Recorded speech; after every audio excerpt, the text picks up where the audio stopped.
Master minds commerce చదవాలనుకునే 10th inter విద్యార్థుల తొలి ఎంపిక. మెడికల్ కాలేజీల ప్రైవేటీకరణ నిర్ణయాన్ని కూటమి సర్కార్ వెనక్కి తీసుకోవాలని డిమాండ్ చేసింది ప్రభుత్వ మెడికల్ కాలేజీల పరిరక్షణ కమిటీ.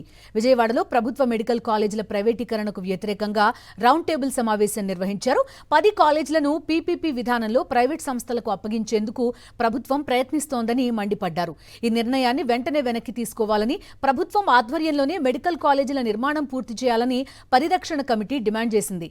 పీపీపీ విధానం అమలు చేస్తే వైద్య విద్య ఖరీదై పేద మధ్యతరగతి విద్యార్థులకు నష్టం జరుగుతుందని ఆవేదన వ్యక్తం చేశారు. కార్యక్రమంలో పలు పార్టీల ముఖ్య నేతలు, మేధావులు పాల్గొన్నారు. మా దగ్గర నిధులు లేవని చెప్పేసి ఈ ప్రభుత్వం చెప్తోంది. అద్దాల మేడలకి, ఐకానిక్ టవర్లకి, ఐకానిక్ బ్రిడ్జిలు, అద్దాల టవర్లు, అతిపెద్ద విగ్రహాలు, వీటన్నిటికీ వేల కోట్లు ఖర్చు పెడతానికి మేము సిద్ధంగా ఉన్నాము అని చెప్తున్నారు. మరి వాటికి ఎక్కడి నుంచి వస్తున్నాయి?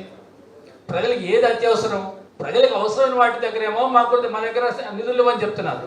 ఏవైతే కమిషన్లు ఎక్కువ వస్తాయో వాటికి మాత్రం ఎంతైనా పెడతాం, అప్పులు తీసుకొచ్చాయని పెడతానికి సిద్ధంగా ఉన్నా అని చెప్పేసి చెప్తున్నారు.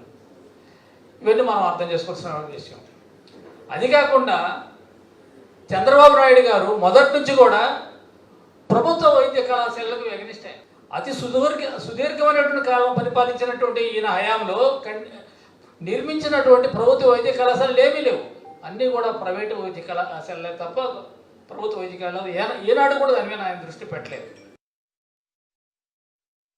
ఈ మధ్యకాలంలో మా పోరాటానికి జంకారో తెలీదు, మాజీ ముఖ్యమంత్రి వర్యులు వైఎస్ జగన్మోహన్ రెడ్డి గారు ఇచ్చినటువంటి ఒక దీంతో వస్తే, మేము అధికారంలోకి వస్తే మీ కాలేజెస్కి ఒకవేళ టెండర్స్ ఎవరన్నా వస్తే వాటన్నిటినీ రద్దు చేస్తామన్నటువంటి దానికి భయపడ్డారో తెలియదు. కానీ కామ్గా ఉన్నటువంటి వాళ్ళు మళ్ళీ మొదలుపెట్టారు 15 రోజుల నుంచి కాలేజెస్ని పీపీపీ ద్వారా చేస్తామని. వీళ్ళు చేస్తున్నటువంటి పీపీపీ ఏంటండి నేను అడుగుతా ఉన్నాను. వైబిలిటీ గ్యాప్ ఫండ్ అని చెప్పేసి ఒకటి పెట్టారంటే, ఎవరైనా వచ్చి తలమాసిన వాళ్ళు ఎవరైనా వచ్చి ఇప్పటికి కూడా పీపీపీతో దానికి టెండర్స్ వచ్చి దాన్ని తీసుకుంటే వాళ్ళకి 2 ఏళ్ల పాటు జీతాలు ఫ్రీ, తర్వాత వీళ్ళకి మెయింటెనెన్స్ ఫ్రీ, అన్నీ ఫ్రీ గవర్నమెంట్ ఇస్తామని చెప్పినా సరే రాని పరిస్థితి. అంటే అన్నీ ఫ్రీ ఇచ్చే బదులు మీరే ఎందుకు నిర్వహించకూడదని చెప్పేసి మేము పరిరక్షణ కమిటీ తరఫున డిమాండ్ చేస్తా ఉన్నాం. ఎంతోమంది ప్రాణాలను కాపాడాల్సిన ప్రభుత్వంలో ఉన్న మీరు, తల్లి సమానంలో ఉన్న మీరు ఈరోజు పేదలకి వైద్యం దూరం చేస్తూ వేల కోట్లు సెక్రటేరియట్కి, హైకోర్టుకి, అమరావతి అభివృద్ధికి అంటూ పాటుపడుతున్నారు. విద్య, వైద్యం 2 దగ్గర చేసి ప్రభుత్వం గొప్పగా మాట్లాడితే బాగుంటుంది. ఏ రోజు ప్రభుత్వ స్కూల్లో ఉన్నవాళ్ళు బూట్లు ఎరగరండి, ట్యాబులు ఎరగరు, మంచి బ్యాగులు ఎరగరు. అలాంటివి అన్నీ దగ్గర చేసి మంచి రంగురంగుల కలర్ఫుల్ స్కూల్గా, అదే రకంగా డిజిటల్ విధానంతో ఈరోజు చదువుని పేదలకి అందించి ఈరోజు 100% మార్కులు వాళ్ళకు వస్తుంటే పేర్లు మీరు చెప్పుకుంటున్నారు. చదువుకునే పిల్లలు జీవితంలో విమానం కూడా ఎక్కలేనటువంటి మధ్యతరగతి గవర్నమెంట్ స్కూల్ పిల్లల్ని 10 మందిని న్యూయార్క్ నగరానికి తీసుకువెళ్ళిన ఘనత గత ముఖ్యమంత్రికి చెందితే, నాడు నేడు పక్కన పడేసినటువంటి మిమ్మల్ని ఏమనాలండి?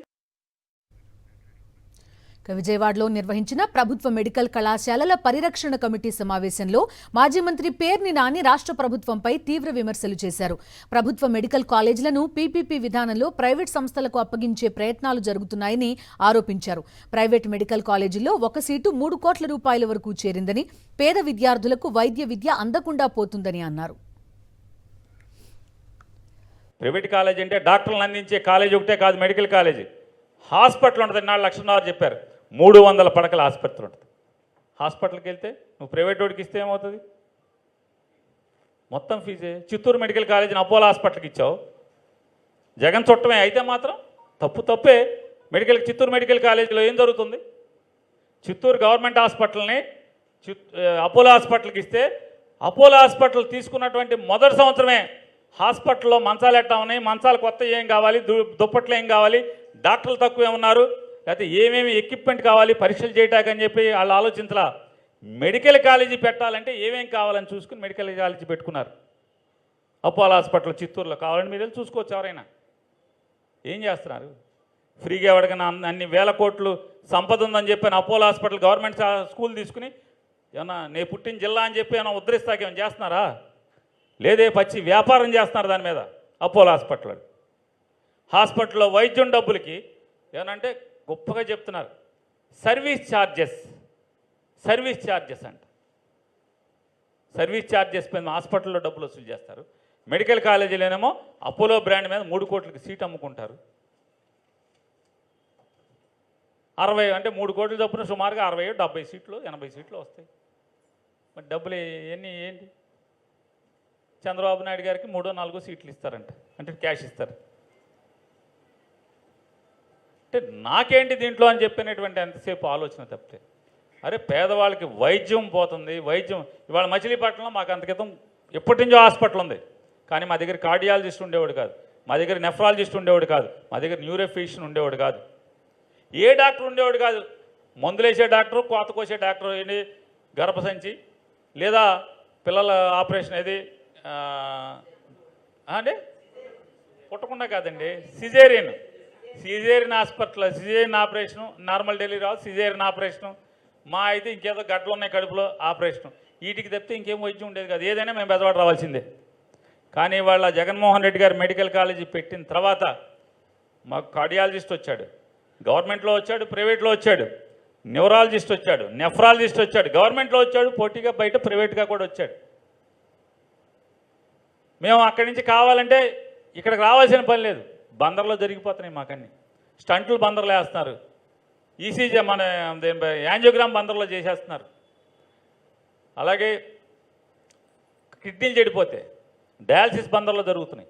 ఇన్ని వైద్యాలు మరి అంతకుముందు లేవు కదా. జగన్ మెడికల్ కాలేజీ స్టార్ట్ చేసిన తర్వాతే వచ్చినాయి కదా. డాక్టర్లు, స్పెషలిస్టులు వచ్చారు కదా. మరి అట్లా ఇవాళ దాదాపుగా 26 జిల్లాల్లో 17 మెడికల్ కాలేజీలు, ఎక్కడెక్కడైతే మెడికల్ హాస్పిటల్ కానీ వైద్య సౌకర్యం. పాడేరులో ఏముంది చెప్పండి? పాడి మొయిటాకు కూడా దిక్కులేని పరిస్థితి పాడేరులో మెడికల్ కాలేజీ, గురజాల్లో మెడికల్ కాలేజీ, మచిలీపట్నంలో మెడికల్ కాలేజీ. ఇట్లా మీరు ఎక్కడికెక్కడికి వెళ్ళి చూసుకుంటే మారుమూల ప్రాంతాల్లో ప్రతి చోట హాస్పిటల్తో పాటుగా చాలామంది చెప్తున్నారు, ఏంటండి ఎవరికి సమాజానికి ఏం సంబంధం, పేదోడికి ఏం సంబంధం, జగన్మోహన్ రెడ్డి ఇట్లాగా రెచ్చగొడుతున్నాడు జనాల్ని. మరి హాస్పిటల్ ఎవరికి ఇస్తావు బాబాయ్కి? నువ్వు నడపవు కదా. హాస్పిటల్ నువ్వు నడపవు, ఆడికి ఇచ్చేస్తావు. ఆడికి ఇస్తే చెప్తాడు దాంట్లో అంట రోజు ఓపీలో 60% మంది పేషెంట్లు ఫ్రీగా చూడాలంట, 40% డబ్బులు తీసుకోవచ్చంట. ఈ 60-40 లెక్క చూసేవాడు ఎవడు బాబాయ్? ఎవడు రోజు హాస్పిటల్లో కూర్చుని 60%, 40% లెక్క 60 మంది ఫ్రీగా చూశాడని లెక్క చెప్పేది ఎవడు? రక్త పరీక్షల్లో 30%, 70% అంట. 30% డబ్బులు లేకుండా చేయాలంట, 70% ఏమో డబ్బులు తీసుకుని సర్వీస్ ఛార్జెస్ తీసుకుని చేయాలంట, 30% ఫ్రీగా చేయాలంట. ఎవడు? స్కానింగ్ ఇవన్నీ చూసేది ఎవడు? మంచాలు, సగం మంచాలు ఫ్రీ అంట, సగం మంచాలు డబ్బు సర్వీస్ ఛార్జ్ అంట. ఆ సగం ఉంచాడు ఏ వార్డులో అనేది ఎవడు చెప్తాడు? ఎవడు లెక్క చూస్తాడు? 2 ఏళ్ళు దాంట్లో గవర్నమెంట్ డాక్టర్లకు కానీ లేదా ప్రైవేట్ వాళ్ళకి కానీ మెడికల్ కాలేజీలో హాస్పిటల్లో పనిచేసే అందరికీ 2 ఏళ్ల పాటు గవర్నమెంట్ జీతాలు ఇస్తుందంట. అంటే ఆయన వ్యాపారం ఏ రకంగా ఉండదు అంటే, ఇప్పటికి జగన్మోహన్ రెడ్డి గారు ఒక 3,000 చిల్లర కోట్లు ఖర్చు పెట్టాడు, 5 మెడికల్ కాలేజీలు ఓపెన్ చేశాడు. మరొక 5 మెడికల్ కాలేజీలు ఎలక్షన్ వచ్చేప్పటికి దాదాపుగా ఆల్మోస్ట్ పర్మిషన్ ఢిల్లీ నుంచి పర్మిషన్ తెచ్చుకున్నాడు, నేషనల్ మెడికల్ కౌన్సిల్ నుంచి. ఇక ఓపెన్ అవ్వగానే జూన్లో, అంటే జూన్లో పరీక్షలు అవ్వగానే, నీట్ అవ్వగానే చేర్చుకోవాలి. దాంట్లో చంద్రబాబు నాయుడు ఆ సీట్లు మాకు వద్దు అన్నారు. పేదవాడికి అంటే సామాన్యులకి ఎట్లా ఇబ్బంది అంటే, 360 మార్కులు వస్తే నీట్లో, తెలంగాణలో బీసీ కులాలకు సంబంధించినటువంటి పేదవాళ్ళకి ఉచితంగా మెడికల్ సీట్ దొరుకుతుంది. ఇక్కడ వస్తే మీకు 450 వచ్చినా కూడా వెనుకబడిన కులాలకి ఫ్రీ సీట్ దొరకదు, మెడికల్ సీటు. ఎందుకు దొరకదు? ఓసీకి 400 చిల్లర మార్కులు తెలంగాణలో వస్తే పేదోడికి, అగ్రవర్ణాల్లో ఉన్న పేదలందరికీ కూడా ఫ్రీ మెడికల్ సీట్ దొరుకుద్ది. ఆంధ్రాలో దొరకదు. ఎందుకు దొరకదు? సీట్లు ఆపేశావు. సీట్లు ఉంటే దొరికేది కదా. చాలామంది తల్లిదండ్రులు బాధపడుతున్నారు. నా కూతురికి 491 వచ్చినాయండి. ఆ 5 మెడికల్ కాలేజీలో కనుక మన చంద్రబాబు ఆపకుండా ఉంటే నా కూతురు డాక్టర్ అయ్యేదండి అని. అంటే ఎంతమంది వేదన, ఎంతమంది ఆక్రోశాలు ఇవాళ మనం చూస్తున్నాం.